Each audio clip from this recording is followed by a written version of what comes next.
Terus temanten putri mijiki sukunipun temanten kakung.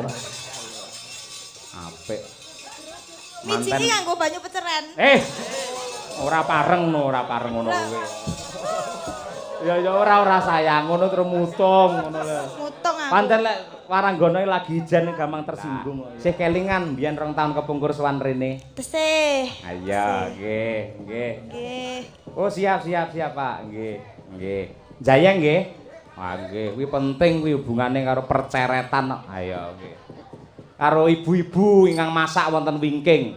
Ngene Nduk Umi. Dadi nun sewu. Nggih. Awake dhewe yang pertama dan yang terutama ki wajib matur nuwun karo ibu-ibu sing masak wonten wingking. Wis to?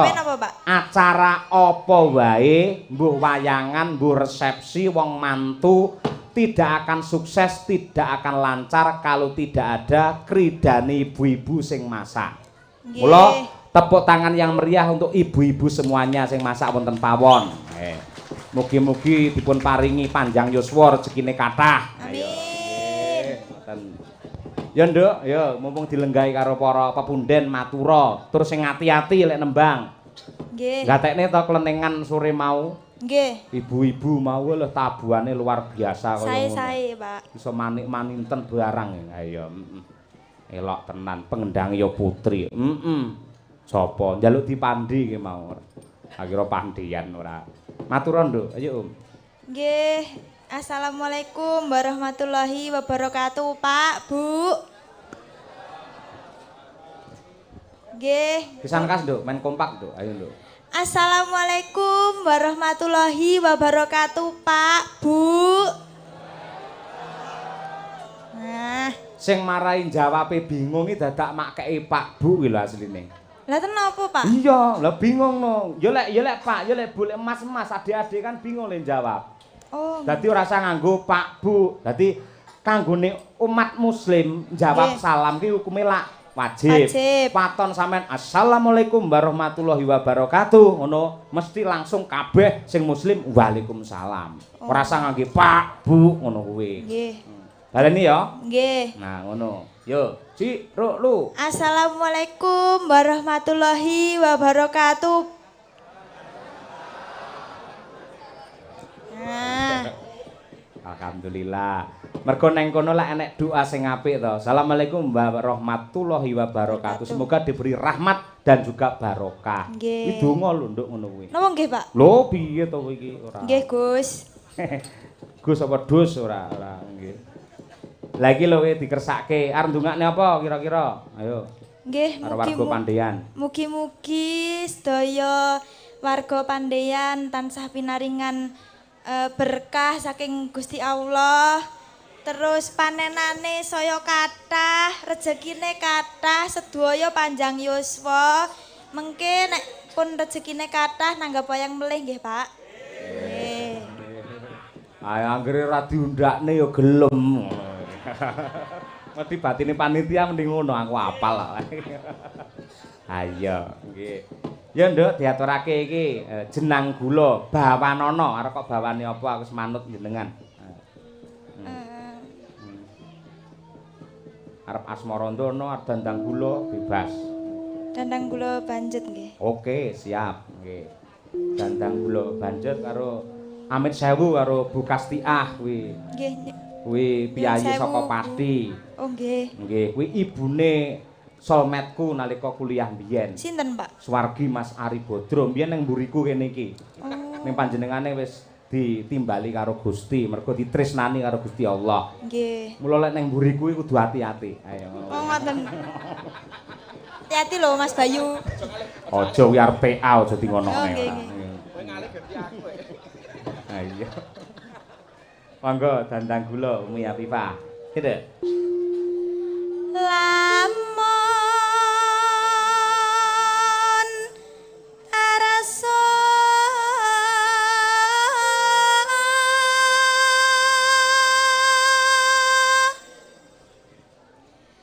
antuk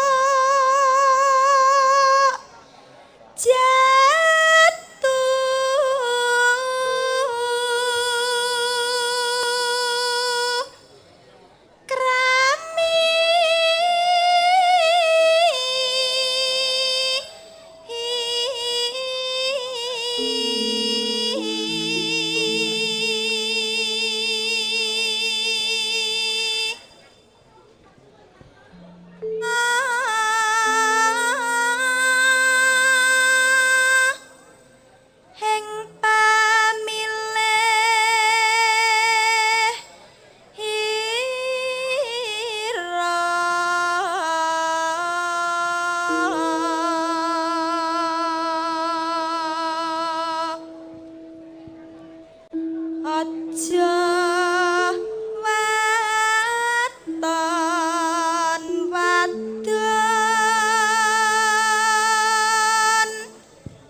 pangkat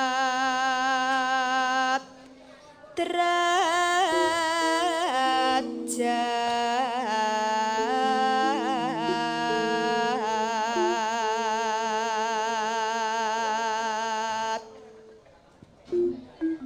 iku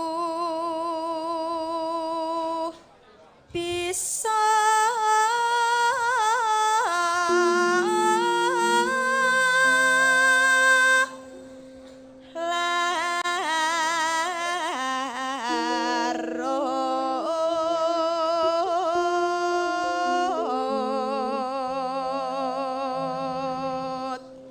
layak bareng udan iki mau langsung terang sebabe ditunggoni karo dulurku lanang iki. Jan. Waduh nyembah ya. Ah, Ki Patih Gajah Mada iki luar biasa. Dan jame lho. Alah jam mati ya dinggo Mas kowe. Sehat selalu nggih. Apa ora? Ora. Wah, sehat kowe bener kowe. Apik. Lah dhuwit purun dhuwit. Neng ae. Ayo. Ya nduk. Keneng sambang sarah wungan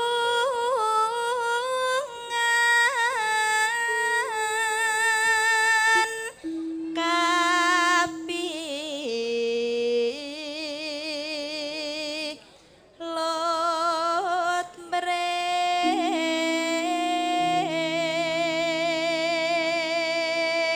Wicara kang yo wicara kang manis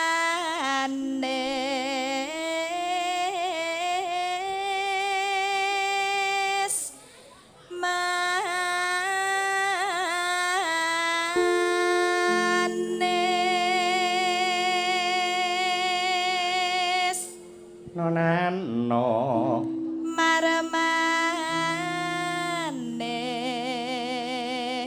den prayitna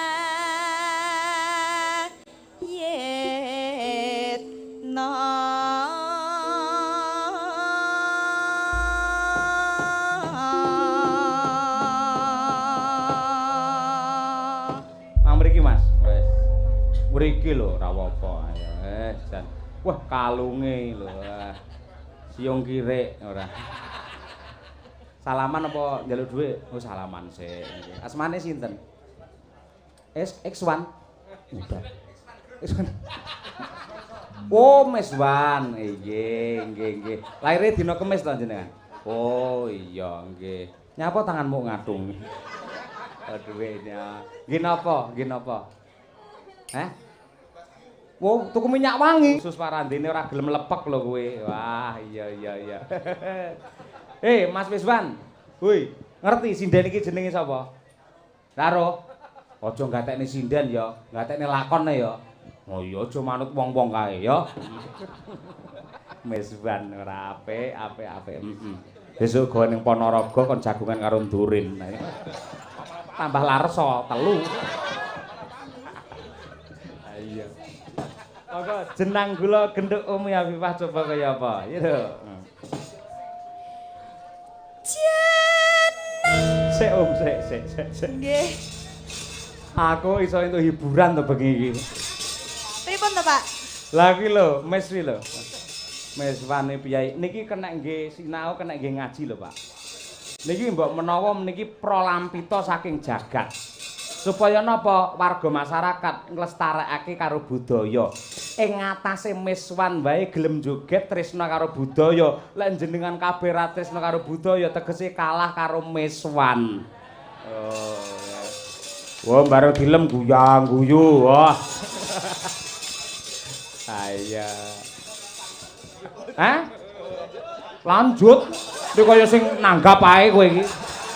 Sing kaya sing digitanke lonjat lanjut. Ayo, ya beres-beres man. Ayo.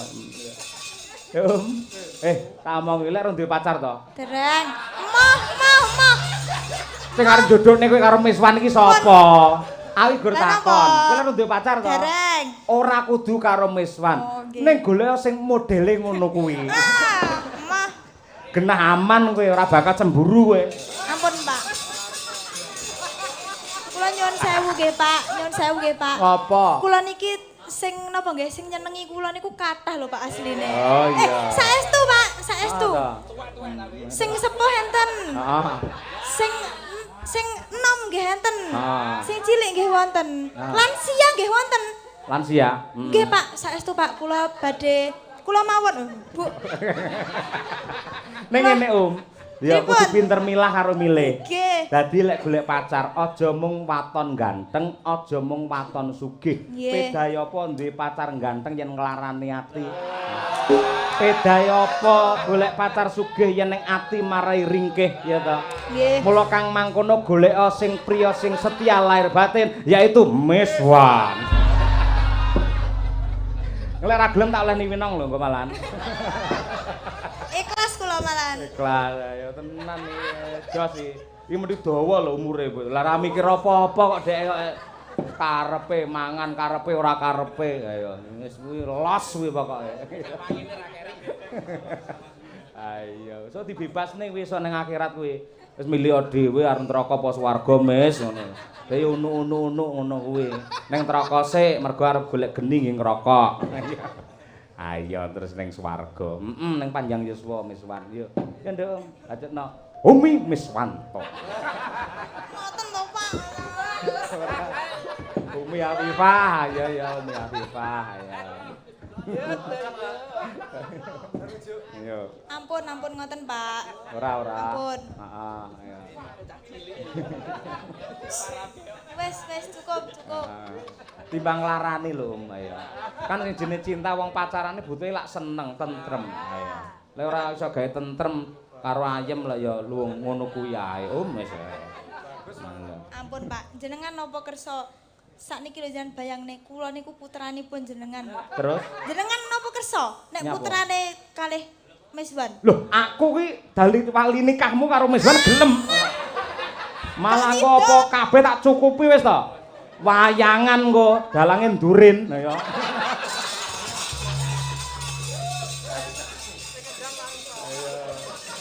Jauh man lho Miswan.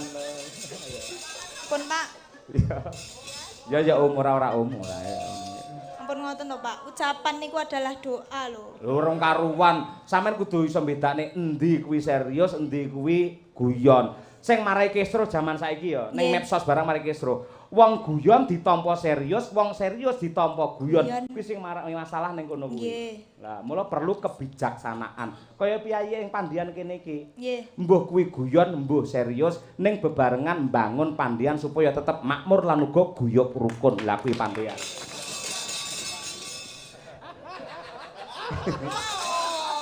Ayo Mas, ayo yo. Ayo.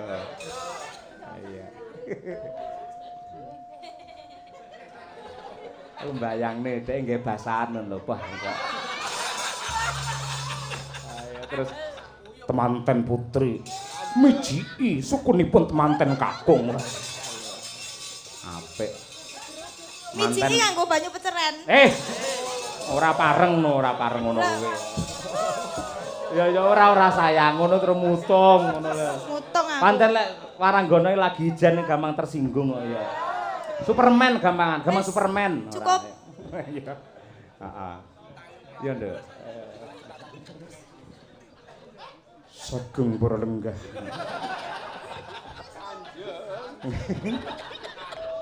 Ayo cahayu ayo. Ayo. Mudun lho aku. Aja mudun lek jam tengah papan kono. Kowe mudun arep glemes pan kowe mesti.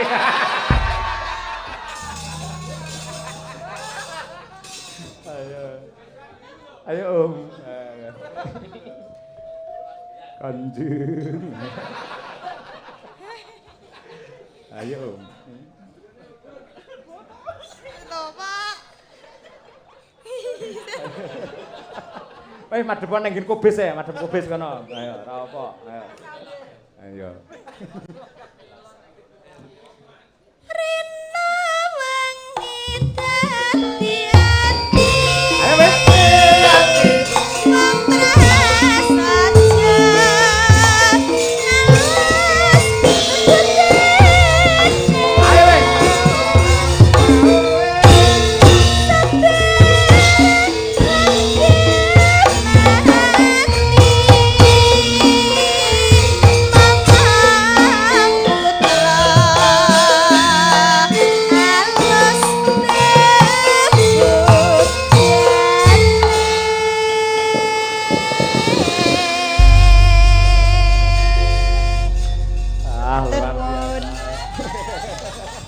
Sida medun ora? Sida. Tawangen to, miswani perbawane gedhe bareng dhek joget metu asape. Ayo elok. Kaya malih kaya nang rumah hantu mes malian. Ayo wis ngono kuwi ya. Jos ngono kuwi. Wis. Pokoke tiap bersih dusun nang kene tetep teko lho Mas ya. Teko lho ya. Mergo danyange sing disenengi ketoke awakmu ya. Nah, ngono kuwi. Nek awakmu ora teko walah berat engko Mas. Ayo. Ayo Miswan. Selanjutnya gandeng Umi ora gelem nong winong ayo. Nyapa neh. Ora iki lho tak kon ngadeg ben nembang iki lho. Iki lho nduk enek pamundhut ya kuwi endi mau? Sing ngersakake rengu iki lho nong. Kalih ugi wonten saking Jayengan ingkang ngersakaken santri pekok ngapunten bapak-bapak ibu-ibu nyun duka ingkang kathah. Ya. Menawi judulipun kula kok kirang setuju, kirang napa nggih, kirang cocok. Niki kula kalih Mbah Sukron niku dipun yasakaken nenggih santri waras. Santri waras nggih. Niku sinom mangke dindangdukne pelok barang wayang kayu kae cah. Ngapunten nggih kula ganti santri waras nggih. Nggih. Nggih. Ning rengu rumiyin. Mbak Nimas Ayu Winong Nawangsih. Nggih. Iki slendro sanga ya nang ya. Ha nang. Nggih, yo. Nggih. Ngecek, Pak. Ngecek. Ngecek kaya sepur ngono. Lah mau ngecek iso Miswan. Boten. Men jumeneng yo tukung-tukung Nimas Ayu Winong Nawangsih. Oh. Wis rusak, Pak. Kula gelan langsung rusak, Pak. Ah iya. Ora nyawang karo balungane, nyawang karo bokongmu kuwi kok. Lah pripun to? Mbah Wir niki lho sing miwiti, Pak. Wet wau nyawangi kula ae. Oh iya.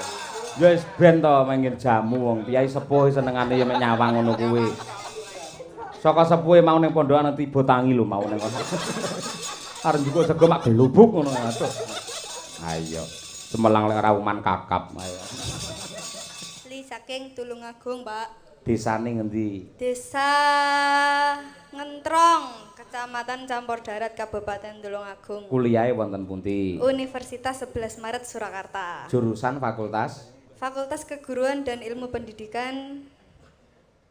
Jurusan Pendidikan Bahasa Jawa. Wah, iya, pinter iki genah. Semester pira? Semester 2. Semester 2. Status? Mahasiswa. Status?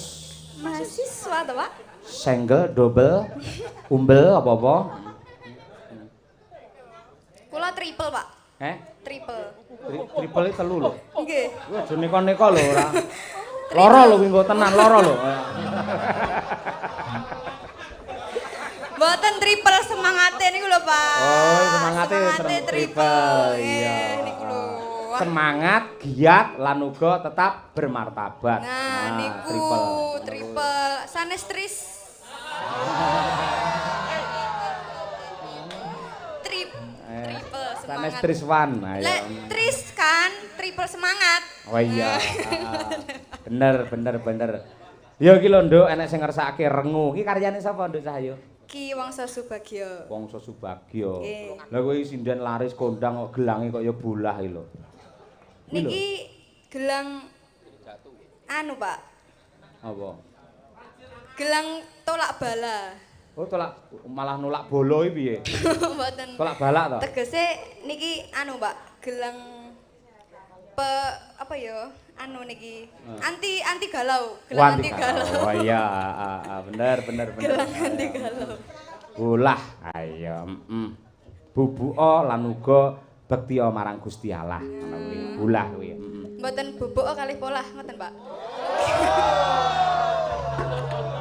Atas ana mes kuwi lah. Sinden diarani sing bener iso kaya ngono omongane ora ora pareng. Yes, mboten maido Pak niki lan nembe pedhot, bar pedhot kali pacare. Mula omongane iki ya kudu ngene ora cetha ngalor ngidul sak geleme dhewe. Ayo. Kajenge Pak, nggih. Niki mboten gendeng udo turun dalan matur nuwun. Ayo.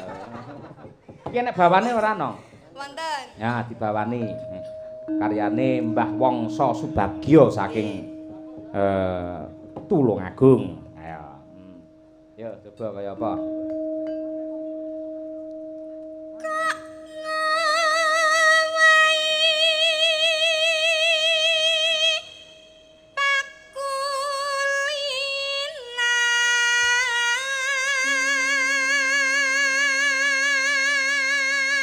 Apa iki mau no? Kok ngomahi pakulinan? Oh, merubah kebiasaan. Kok beda dengan yang kemarin? Nah, niku lho, Pak. Ya biasanya geladel. Nah, niku. Ha iya. Ora kaya wingi uni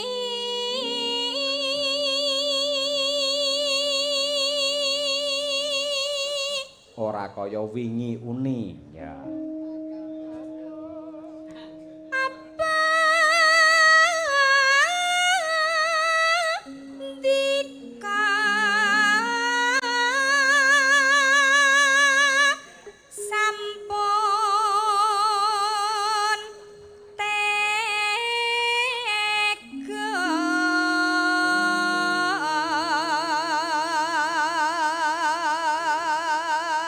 Apa ndika sampun tega. Ayo. Teganya.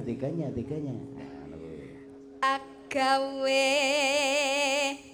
rujiting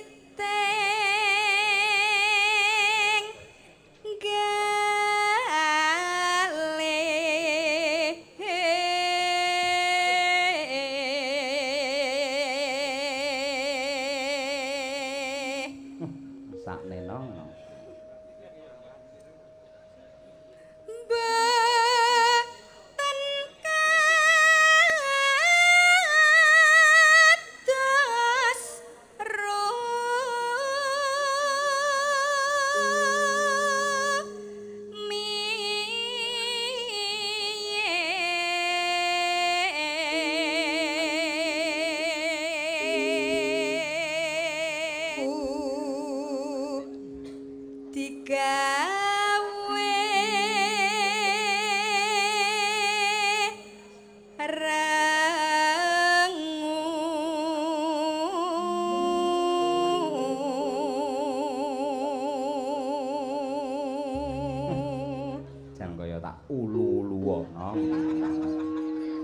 Tedas ben diulu Aji Mas ya no. Mesti kancane dipakakne ngono kuwi. Lah Dek njaluk mae kula mau Mas. Ayo. Kancane nggih tameng waras ora. Ya nang Cahayu sing sabar Nduk. Suwit manuk si katan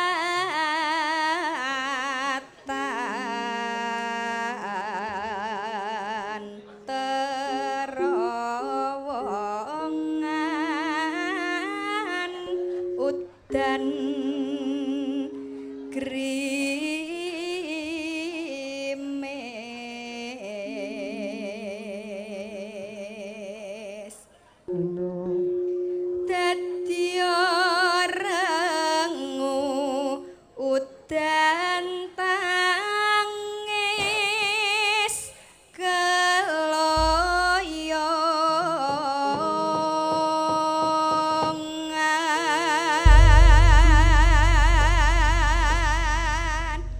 Iya. Tembange sedih kaya ngono sampean sih iso mesem wis aku seneng wis tenan. Niki mau lho Pak, gelang anti galau niki mau lho. Heeh, bener Nduk. Aja nangis. Mboten. Tak lapi apa piye iki lek nek Anduk? Lapi. Oh, miswan protes semburu. Sorry no. Mangga rengu diaturaken. Ya, mangga.